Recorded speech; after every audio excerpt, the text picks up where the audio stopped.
Alright, ladies and gentlemen, I am your host, Chris Crenshaw, and we are live from the 704 once again for episode 104 of the 815 Exchange. And well.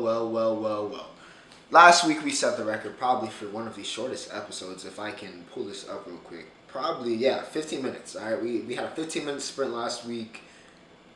This could, I don't know if it's going to be 15 minutes, alright? I'm not going to guarantee you another maybe, mini baby episode, but I don't think it's going to be, an hour-long marathon.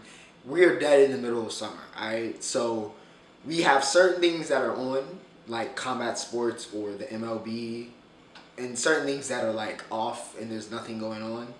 So, these episodes are probably going to be a little bit shorter, but we will have, I guess, better content in terms of being able to talk or go into more detail about the certain things that we do. So, pros and cons, normal YouTuber stuff, the description.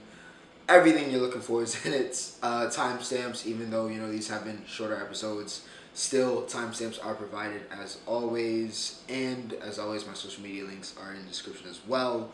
Remember to like, share, and subscribe if you guys are enjoying the content as you have been so graciously. And yes, we're filming this on a Monday morning, which is glorious. Partially because I spent my entire day in Indianapolis, but we'll talk about that in the Roundup.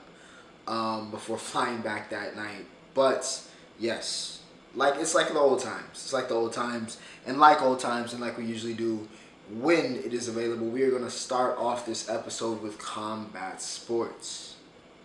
Now, because I have less to talk about with boxing, I highly consider starting with boxing, but forget that. We had a UFC event this week. I think it was UFC 277. Amanda Nunes looking to regain her bantamweight crown after that shocking, historic upset by Juliana Pena a couple months ago.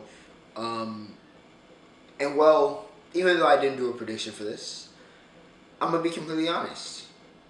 Definitely thought Nunes was going to win this. I felt like, she was going to come out a little sharper. This was really a match that was going to determine whether Nunes was washed or not. Had she fallen off, or did she still have it? And it was just like, hey, it was like a wake-up call. And guess what?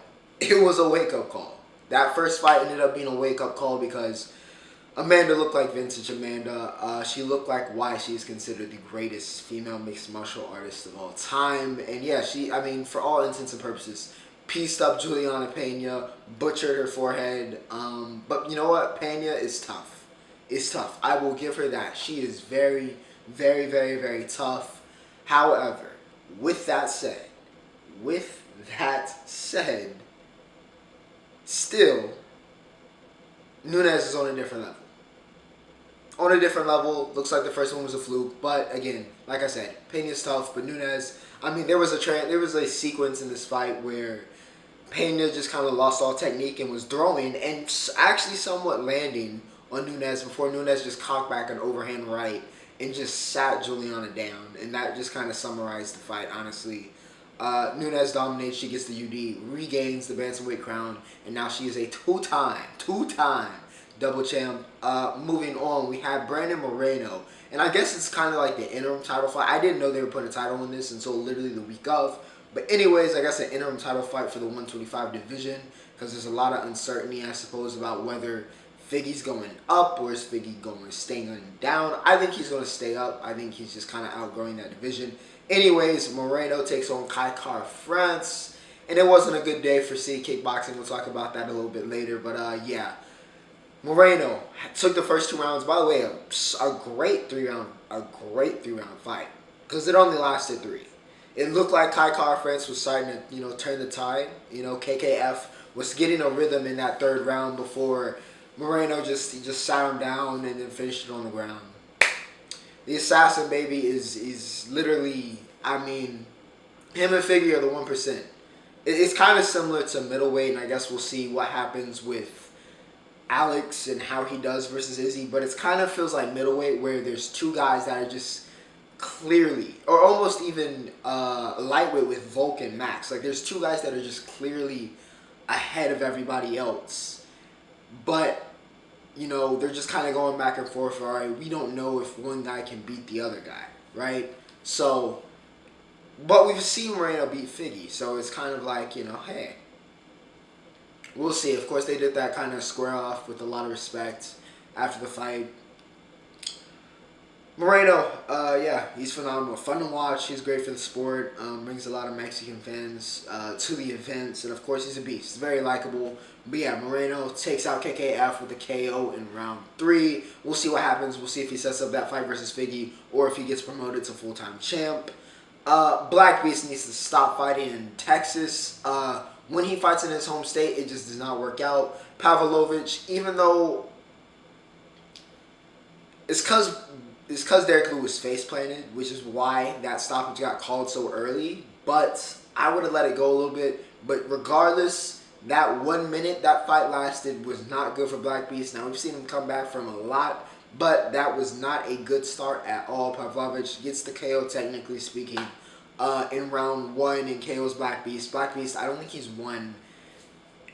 I can't remember if he's won. I think he's won maybe once in the UFC in Texas. Of course, they keep using him because he's from Houston. He's from H-Town. But dude cannot win. He cannot win in Houston. Cannot win in Houston. And I feel like Derek Lewis is kind of on the down slope of his career. He's reached the heights that he's going to reach. It feels like he's kind of starting to take a downturn here, especially with these last couple fights. But Pavlovich gets it done. Congratulations. Pantoja subs Perez. Dude was on him like an anaconda from the start. In round 1, Pantoja was fighting. I saw somebody describe Pantoja was fighting like he was late for something. And that's exactly how he was fighting. That is exactly how he was fighting in this. And, yeah, I mean, made quick work. Made quick work. This and just kind of all of the finishes, I mean, of the 5 fights on the main card, 4 of them were finishes. I'm going to be honest, for a while there, I was like, this card is going to finish. And it's still finished in relatively time, even with Amanda and Juliana going on 5. Because, I mean, every single fight had a stoppage. Every single fight ended in a KO. So it was just like, dang, all right. We're going to see what happens. But, yeah, Pantoja subs Perez in round 1. Just an impressive performance. He continues to rise up. And Ankalev, after Lionheart Smith said all of that stuff, Anthony Smith said all that stuff about Ankalev. He's not the boogeyman. He hasn't really faced anybody. Ankalev went in there and broke your leg. Nothing more needs to be said. Went in there, I mean, just demolished. Demolished. In 2 rounds, demolished Lionheart Smith. Broke his leg in the first round, and then just it was done. It was just done. And then he brutalized him for the remaining time before the fight was called.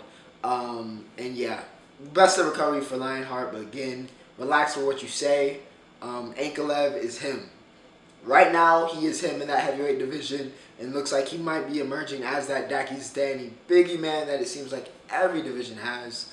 It's looking like he's emerging as that in the heavyweight division, and is certainly a contender as he continues to rise up the card. But man, oh man, what a humbling moment for Anthony Smith.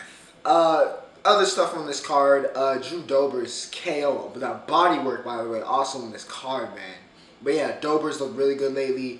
Round 3 KO with Alves, just hit the body shot. We love great body work here, and Dober did a great job of it in that fight. He got the round 3 KO. Blood Diamond, another CKB kickboxer that, came in with a little bit of hype, potentially being able to make a difference in the division. He's not built for 170, or I don't know if he's built for the UFC, because, yeah, it's just not looking good. His striking's it's pretty good. It's not like he's Izzy, or, some elite striker. I mean, he's a good striker, obviously coming from the kickboxing background. But anytime you get him on the ground, it's just he has no idea what to do. Eugene was screaming his lungs out. Blood Diamond, I don't know if he's built for this life. I'm gonna be honest. I do not know if he's built for this life. But a very solid UFC 277 card, and of course the Lioness, the G Woat for real, gets her title back, and yeah, Assassin Baby gets another title as well. Now, for the boxing portion of this combat sports segment, we will start off by what was supposed to be one of the headliners probably for episode 105, and that was Jake Paul versus Hasim Jr. However, Hasim could not make weight. Again, listen, bro, if you knew you weren't going to be able to make weight, why take the fight? Why take the fight?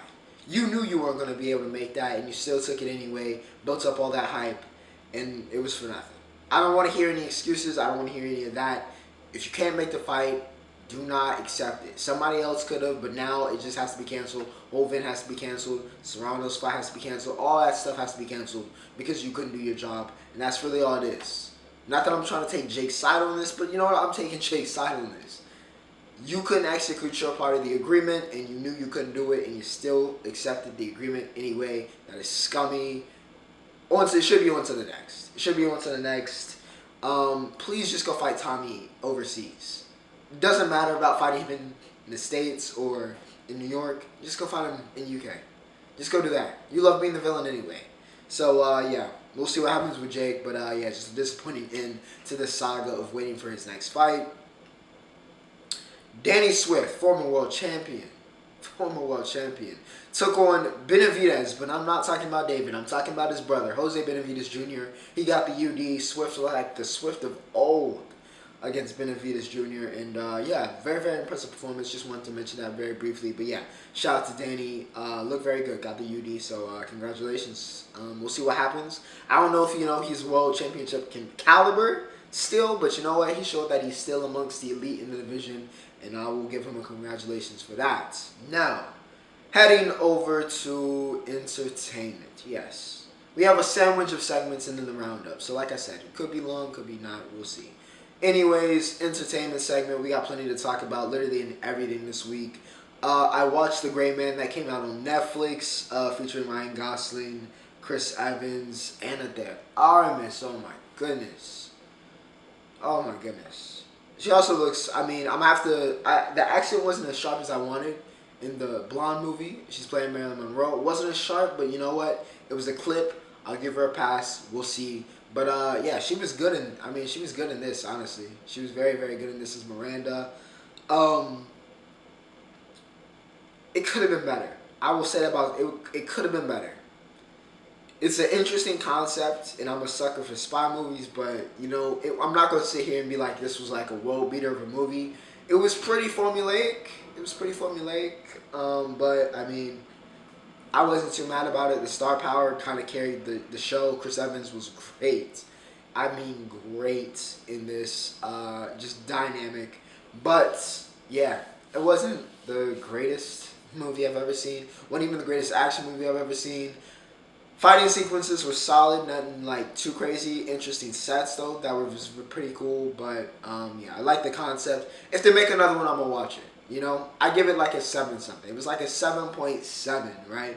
It's not the most thrilling movie, but it's a solid installment. It's pretty much worth a watch if you're looking for something to watch. And of course, star power throughout the cast. Reese Jean, like I mentioned, it seems like everybody's in this movie. But yeah, Great Man, I'm gonna give it. If I had to give it a rating, I'd give it like a 7.5. But yeah, solid. It's solid. Harley Quinn, who was basically becoming DC's Deadpool, but her animated show, which is one of the better animated shows. We're kind of in a very good era in terms of comic animated shows right now. I'm not saying it's like, X-Men, BTAS in the 90s. I'm not saying it's all that yet, but it's not too bad right now. Invincible, and of course we've got Harley Quinn. Very, very good. Very, very good start. I have to remember and put my Bat Family biases aside. Remember that a lot of these characters are parodies of themselves. So, gotta let the show writers and showrunners do what they do. But, yeah, I've liked the way they've included Dick and the rest of the Bat Family in it, while also still, keeping the focus on Harley and Ivy and kind of the relationship and everything they're getting up to. King Shark is still fantastic. Bane is still hilarious. So yeah, very, very good start. So one of the shows I would recommend, especially if you're a superhero fan. Definitely would recommend it on HBO Max. They're not paying me to say that, but I would still recommend it. Harley Quinn season 3 out now. First 2 episodes. Very, very, very good. Music. Some woman named Beyonce. Some woman named Beyonce dropped this week. I heard it was pretty decent. You guys may or may not know. But, yeah, we won't talk about Queen Bee, but, yeah, y'all can let me know if y'all listen to that, how it was. I heard it was great. I heard it was mid. It seems like it's kind of sitting at, at the very least, the consensus is that it was pretty good and that she delivered. So, congrats to the Beehive. Y'all got some more material. But, we will talk about some other stuff. I did listen to Boy of the Year, the highly anticipated, I believe, debut album, potentially, from Warren Hugh. I did listen to that. Standout tracks. I don't know if I'm comfortable giving it a rating yet. I would say it's probably going to be in that 8 range, maybe like 8, 8.1. I'll give it a rating. I'll give it a preliminary rating. I'll give it an 8. An 8 on the dot. Could go higher. I don't really see it probably going much lower, but I will say it very much so could go higher. But yeah, solid stuff from Warren. In my bag is I think one of my 2 standout tracks off of first listen. But again, that's first listen. But yeah, solid stuff from Warren. I was very impressed. I'd only really heard him in terms of a feature capacity. So I haven't really heard him in like a, major, full song capacity. But his features have been great lately. So I was like, you know what, let me check it out. And the Boy of the Year, I think, delivered on Boy of the Year. Very, very solid installment. And you can see why, he's so highly regarded by 88 Rising. But yeah, shout out to Warren, Boy of the Year. Go check it out. Some singles from some very, very, very popular artists. Never Sleep, Nav, Trav, and Lil Baby joined together on that. That was great. Alright, that was great. That was a very quick playlist. I'm not going to lie. Really, from the 3 names on it, it was a very quick playlist. Even Nav. Nav is a pretty good feature artist. So I felt like they were going to deliver. They did their thing. Never Sleep. Very good. And Phew returned with Us versus Them. Solid. I don't know if I like it as much as Hotel Lobby, which is probably going to end up being one of my favorite songs, potentially, of the year. But it was still good. Again, first listen. I haven't really gotten to multiple listens on it. But Us vs. Them, it was still solid. Quavo Takeoff. I forget who the feature was. But yeah, they held it down. Again, solid song. It was playlist worthy. So yeah, that was music. It was a full week. A lot of other people dropped. I know Doughboy dropped. I heard that was fantastic. And of course, Queen Bee and everybody I listed. Telly, a lot going on. Music, a lot going on. Movies, we got some stuff popping off. We got Bullet Train this Friday. I might go see that. We'll see. But yeah, solid stuff. And it's always good to have a full entertainment segment. All right, now to swing it over to the MLB and Aaron Judge, man. Aaron Judge. Aaron Judge. Just give him, do the whole, thing where you meet him at like a place and then you just give him a napkin and a pen and just tell him to write however many zeros after the 1, just however many zeros he wants. Okay? I don't know how I'm going to live if we do not re-sign this man. Give him whatever he wants. I don't care if it makes him the highest paid player in baseball and it screws us over in, 8 years. I really don't care at this point. He is the franchise. He should be captain. He's the face of the franchise, like I said. He is the guy that if anybody is going to lead us to a World Series, if we are going to win a World Series, we need Aaron Judge. And if Shohei Ohtani wasn't a once-in-a-lifetime player, he would be no question the MVP. And even with Ohtani doing Ohtani things this year, he still probably should be MVP. 42 home runs before we even got to August. By the way, it's August 1st. Congratulations. Summer is almost over. But Aaron Judge, what more can I say? I feel like I talk about him every week, and it's justified because this is ridiculous. It's just ridiculous. Got his batting average almost up to 300. He's got 42 home runs, 80-something, nearly 90 RBIs, and we just reached August. Absurd. He's on pace for, I think, 66 or 67 home runs, which would smash the AL record, or at least the legal AL record. Yeah, he's the best. He's the absolute best. Proud to have his jersey. Yankees, please, for anything good in this world, re-sign the man. Give him whatever he wants. Make him the highest. I really do not care. This is the ultimate. This is an A-Rod level of, you know what, I'm going to bet on myself in a contract year. I can't remember many seasons going better for a player in a season in which it's their contract year and they bet on themselves to get more money. Pay him whatever he wants, because I will be physically ill if I ever see Aaron Judge in a jersey that is not the pinstripes. Pay him whatever he wants. Speaking of the Yankees still, big news, Andrew Benintendi, we got him for virtually nothing. I will take it. Benintendi's been a fantastic hitter. He said he was going to get vaxxed, which is great because Toronto is also very good because, of course, we are in the AL Beast. But Benintendi, we got him for virtually nothing. We got him for some, kind of around that 20th spot in terms of our farm system, which is great. I feared we were going to have to give up Volpe or the Martian, and I couldn't go for it. I could have given up Florio maybe, and maybe one of the top pitchers, but I could not give up Martian or Volpe. They are no-goes. Under no circumstances are we to trade Anthony Volpe or Jason Dominguez. I was a little bit worried we might have to do that, but we got him for basically nothing. I will take it. He's a fantastic bat, and he's a great defender. We do not need Joey Gallo anymore, so Benintendi a big way into us going, potentially. Well, we should. I mean, with a top record in the MLB, we're contenders for the World Series. Let's just be real, but goes a long way, and hopefully being able to get a ring. It's been a while since 2009, and for Yankees fans, that's a very, very long time, even though for other teams, that's not too long.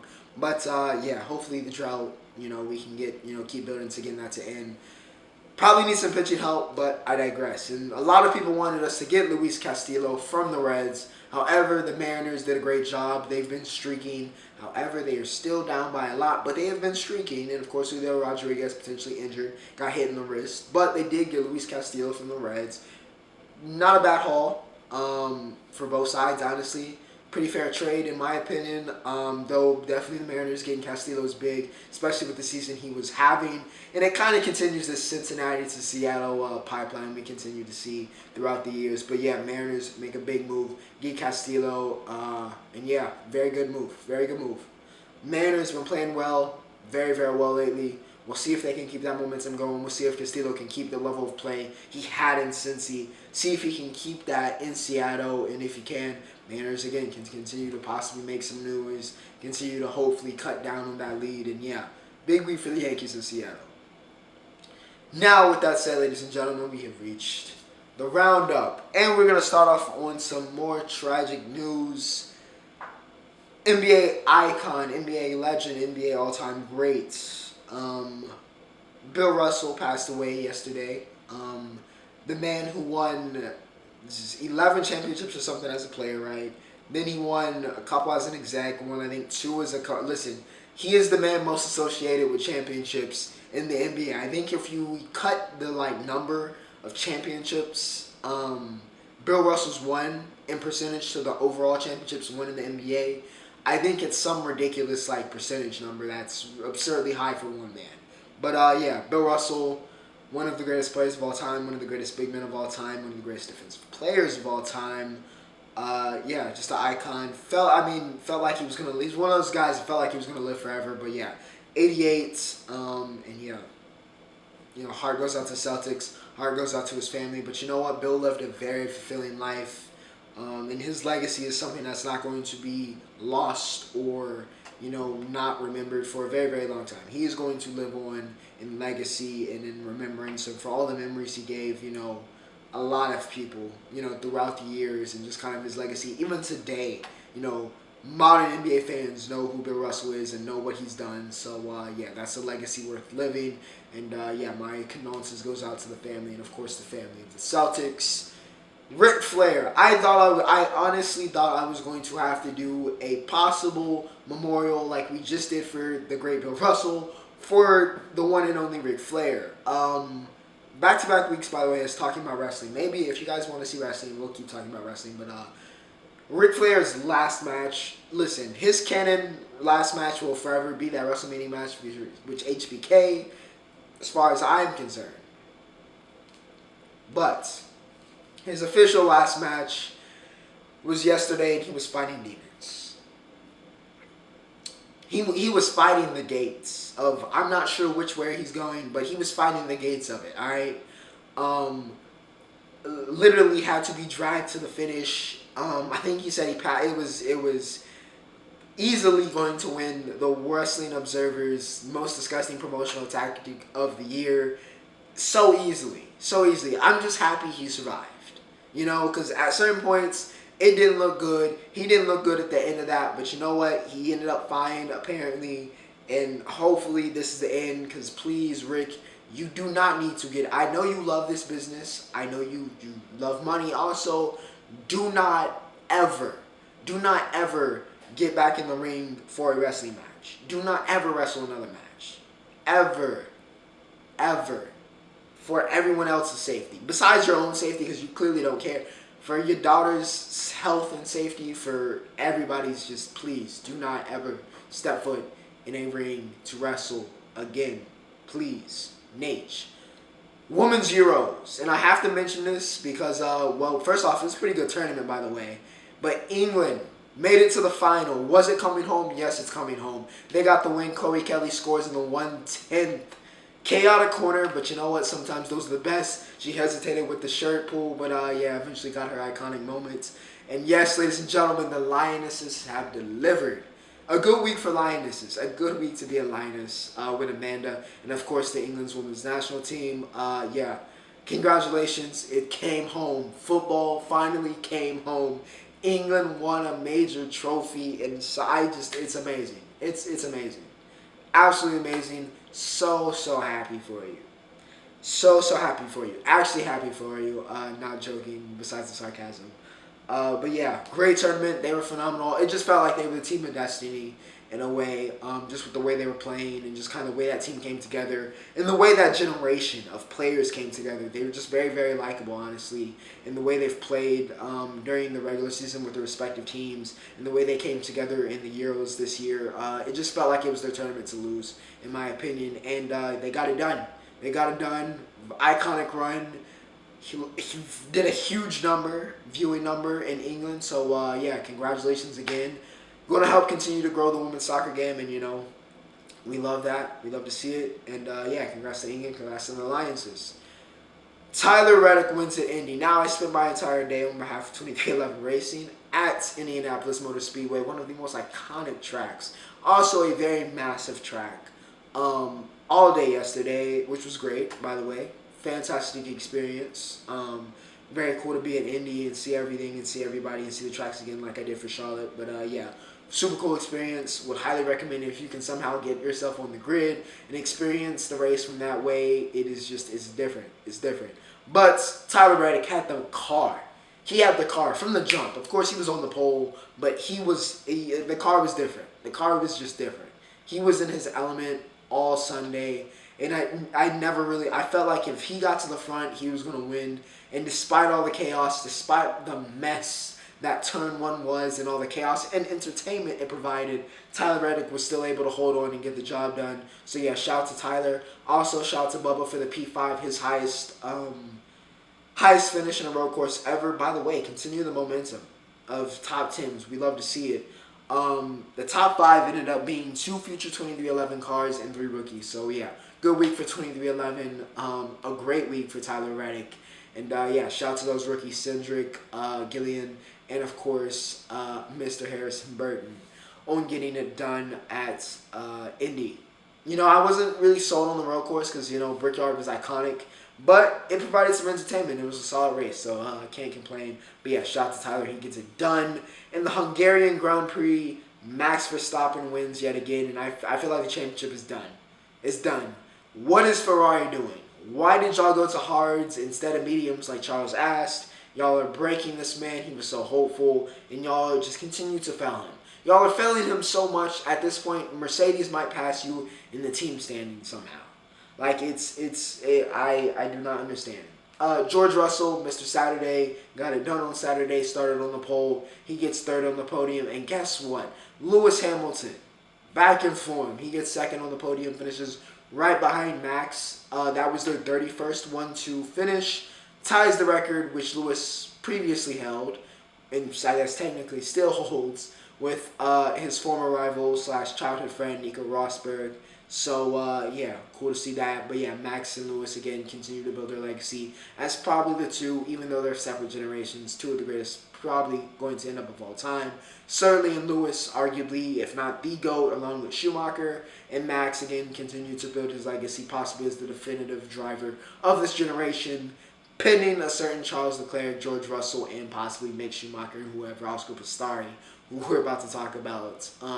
Coming, but yeah, Ferrari continues to screw Charles. Max continues to be brilliant. Lewis looked like old Lewis. Now, staying in F1, big news, Fernando Alonso, the legend, former 2-time champion, Headed over to Aston Martin, filling in for Vettel, which opens up the Alpine spot for who else besides one of the top, I guess, young drivers or prospects technically in F1, former F2 champion, doing pretty good, fighting for that championship again this year, in young Oscar Pistari, the young Australian, looking like he's going to get that call-up next year in that Alpine spot, which he's been long rumored to get. Has opened up, so we'll see what happens there. But yeah, interesting move for Alonso going to Aston Martin, but you know what? Aston Martin kind of starting to seem like it's the retirement home, but we'll see if he's able to be competitive. And of course, if it does happen, stoked for Oscar to hopefully get that call up to the F1 series.